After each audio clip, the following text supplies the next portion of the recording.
Discapacidad en Acción presenta el personaje de hoy.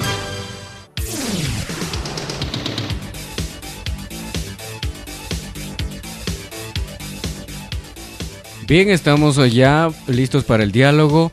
Tenemos nuestra invitada del día de hoy, pertenece al proyecto Poeta, una organización a nivel internacional que forma parte de la Organización de Estados Americanos. Le damos la cordial bienvenida a María Alexandra Benalcázar. Bienvenida. Buenos días, gracias Walker por la invitación y buenos días también a quienes nos escuchan desde sus casas o trabajos. Bien, María Alexandra, cuéntame, ¿qué significa Poeta? ¿Cuánto tiempo viene trabajando a nivel internacional? Y aquí en el Ecuador, ¿cuál es el propósito que tiene para trabajar con las personas con discapacidad? El propósito de la iniciativa Poeta en Ecuador es el mismo propósito que se viene implementando, manejando en los otros 16 países de América Latina, donde estamos trabajando. Poeta, aunque tenga sea una metáfora literaria, no tiene que ver con esto, son las siglas del Programa de Oportunidades para el Empleo a través de la Tecnología en las Américas. Y lo que pretende la iniciativa Poeta en los 16 países, por supuesto Ecuador incluido, es que se crean, de hecho existen 100 centros de capacitación en la región, entre estos 16 países que te he comentado. Y la idea de la iniciativa es que estos centros se conviertan en unos espacios de referencia para las personas con discapacidad, pero también para quienes no la tienen, que este espacio sea una provocación de un espacio inclusivo, donde puedan capacitarse personas con y sin discapacidad.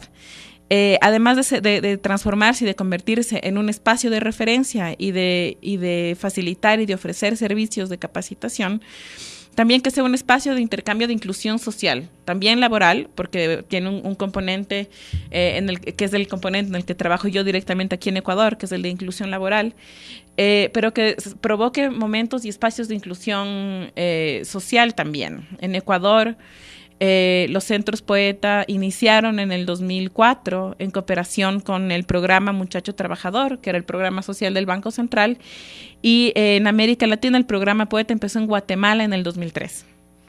Así es, entonces, y pues bueno, el apoyo que viene brindando Poeta aquí en el Ecuador, ¿cuántos centros están trabajando ya en beneficio de las personas con discapacidad puntualmente? Desde el 2004 en Quito se abrió un centro inicialmente en cooperación justamente con el municipio de Quito, estaba ubicado en Calderón, y luego vimos que para facilitar accesibilidad y que estuviera en una zona céntrica, el Centro Poeta de Quito está hoy en la Amazonas y Santa María, frente al Banco del Austro. Y este es un centro que está trabajando desde el 2004. Posteriormente se abrieron un centro en Cuenca, que está ubicado junto al Parque Pumapungo, otro en Santo Domingo que fusiona en las instalaciones del Patronato Municipal y otro en Guayaquil que funciona en las instalaciones del Terminal Terrestre de Guayaquil, en la tercera planta. Bien, también creo que tenemos uno en Santo Domingo. Sí, justamente el de Santo Domingo, como te decía, está ubicado en el Patronato Municipal. Bien, entonces, estos centros de Poeta, ¿con qué implementación cuentan y a qué dirigen la capacitación? La capacitación, gracias al apoyo técnico y el acompañamiento de Microsoft, los centros Poeta capacitan en informática básica, Word, Excel, PowerPoint, navegación a Internet, diseño de páginas web, correo electrónico, bases de datos, y está complementado, y creo que esto es lo más potente de la propuesta, está la capacitación en TICs, en tecnologías de información y comunicación, está complementada con formación en ciudadanía, y estos es talleres de autoestima, sexualidad y género, prevención en el uso de drogas, transición a la vida adulta y preparación para el mundo laboral, que es también preparación para la transición de la vida estudiantil, si quieres, transición a la vida laboral. Entonces, los educadores que conforman Poeta, ¿cómo se capacitan? ¿Ustedes se encargan de capacitarlos? ¿Son traídos de otros países o utilizamos personal de acá del Ecuador? Promovemos sin duda alguna el empleo nacional. Todos los instructores son personas con discapacidad o sin discapacidad ecuatorianos en cada uno de los centros. ellos ya tienen unos perfiles de capacitación. ¿Cómo opera? Y aquí es importante que te cuente cómo operan los centros Poeta. Los centros Poeta operan bajo la administración de socios locales. Estos socios locales ya tienen estos capacitadores o contratan a los capacitadores o instructores que tienen experiencia en capacitación, pero también en capacitación por y para personas con discapacidad. Y esto es importantísimo. Ahí hay unos requerimientos pedagógicos de contenido que son vitales para garantizar el aprendizaje y garantizar el que las personas obtengan los conocimientos de los cursos a los que se han apuntado. Continuamos conversando con María Fernanda Benalcázar. Ella es directora nacional del proyecto Poeta, que pertenece a la Organización de Estados Americanos, OEA. Bien, nos quedamos en el tema de la implementación y el fortalecimiento que ustedes van dando en las competencias de quienes se capacitan con ustedes. Ahora vamos a abordar un poquito más sobre este tema. ¿Por qué piensas que es prioritario empezar a formar a las personas con discapacidad en competencias laborales? Específicamente, ¿por qué? En el Ecuador y por supuesto en Quito, hay un déficit de formación, hay un déficit de la educación. El sistema educativo del país no es incluyente. El sistema educativo del país tiene unas grandes brechas respecto de su modelo pedagógico, de su modelo de educación. Ciertamente en los últimos años hemos tenido evidencia de oportunidades significativas que pueden equiparar el acceso a la educación, pero el tema de la calidad de la educación es un tema que nos sigue preocupando. Ahí para graficar, por ejemplo, cuando afirmo que en los últimos años hemos tenido experiencias que han reducido las brechas de acceso. El propio municipio de Quito, por ejemplo, tiene el programa del ciclo básico acelerado.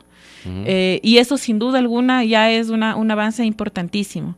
Pero cuando hablamos de personas con discapacidad que ya tienen más de una brecha, que tienen que superar más de una barrera, que las personas con discapacidad, por ejemplo, que forman parte del grupo de población económicamente activa, no sabemos si ellas han cumplimentado su educación secundaria, si pudieron tener acceso a la universidad, si la educación universitaria y secundaria es inclusiva. No, ya tú mejor que yo lo sabes, ya ni me quiero referir a la educación primaria, si es que es inclusiva o no. Entonces, lo que nos parece prioritario de la capacitación es de esto, garantizar el que se pueda equiparar la educación. Como ejemplo, quiero decirte de nuestra propia experiencia en las actividades y en las acciones que llevamos adelante sobre la inclusión laboral. Es muy, muy complicado que en plazas laborales para personas profesionistas puedan estar integradas personas con discapacidades. Y esto responde ciertamente a todas estas brechas anteriores. Hay una brecha de acceso y aunque tuvieran acceso a la educación ya hay una brecha de calidad. Luego la educación también, por ejemplo, en el caso de personas con discapacidad auditiva, ha estado muy concentrada en centros de audición y lenguaje. Y entonces nuevamente son la escuela de sordos para sordos, la escuela de ciegos para ciegos, la escuela o las fundaciones que hacen terapia educativa con personas con discapacidad intelectual. Y entonces es bien complicado que si en ese primer escenario, en ese primer ámbito que es la educación, no se garantiza la inclusión. Ya me dirás tú las complicaciones que evidenciamos cuando queremos hacer inclusión laboral. Lo de capacitación por competencias es consecuencia justamente de esto. Garantizar que en los centros Poeta, estos de los que me habías preguntado, pero también en toda iniciativa de capacitación que en cualquier lugar de la ciudad del país exista, nos interesa apoyar estas iniciativas de capacitación de organizaciones por y para personas con discapacidad. Nos interesa que inicialmente en la capacitación podamos hacer equiparación educativa. Y esto quiere decir, independientemente de la discapacidad o de la edad de los participantes, podamos equiparar la educación que no han recibido, entendiendo sus necesidades, pero también sus intereses de colocación laboral. Y tras de esto, insistir en la capacitación por competencias, porque hasta ahora lo que hemos visto es que tenemos unas ofertas de capacitación súper amplias, sobre todo en oficios, carpintería, electricidad, manualidades, panadería. Y yo me pregunto si las personas con discapacidad, además de carpinteros, panaderos y en hacer manualidades, quieren ser arquitectos, abogados, periodistas y llegar a la luna, ¿por qué no? Y esa es la capacitación que no existe. Por eso la capacitación por competencias nos parecía que es una oportunidad donde tras de hacer la equiparación educativa puedes identificar los intereses laborales de la persona con discapacidad, combinar con estos nichos de mercado que existen en el mercado laboral, que en el caso de Ecuador tiene un altísimo interés de contratar. Tenemos una ley que obliga a la contratación. Pero cuando hablas con el sector contratador privado, que es el que en los últimos 4 años mejor ha cumplido la cuota de inserción laboral, el sector estatal todavía no. Cuando conversas con el sector contratador y te dicen, nosotros estamos dispuestos y hemos cumplido nuestras cuotas y queremos seguir contratando a personas con discapacidad, pero ya no en servicios generales. Porque sí, ya tengo mensajeros, ya tengo secretarias, ya tengo personas que nos ayudan. Esas plazas ya están llenas y ya necesitamos algo más técnico, algo que vaya más puntual con nuestros requerimientos. Dice sin duda alguna, Walker, pero además que atienda a las necesidades de los intereses de colocación laboral de las personas con discapacidad, pero que insistiendo en el paradigma de derechos humanos, ese empleo sea el acceso y el ejercicio de ese empleo sea un empleo digno. O sea, yo también creo que tenemos que dar el paso de que las personas con discapacidad puedan dejar estos empleos dar el paso de tener el 60% de personas con discapacidad empleadas en servicios generales y transformar ese 60% a personas con discapacidad que se encuentran en otros sectores productivos. Así es.